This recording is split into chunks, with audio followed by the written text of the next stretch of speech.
In this guide, I'm going to be showing you how to disable facial animations for your Roblox character. This is Miguel from Just Boz, and before we get into this guide, make sure to like the video and subscribe to the channel with all notifications on for more content like this. It really does help out the channel and we'd greatly appreciate it. If you have any questions, just ask them down in the comment section below. I'm going to be doing my best to reply to every single comment down there.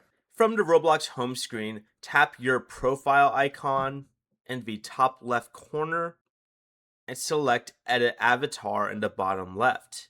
Make sure the Customize tab is chosen at the very top, and in the top left you're going to see your avatar picture again, and you're going to see a little cog wheel next to a person. You're going to want to click on this right here and select Head Adjustment.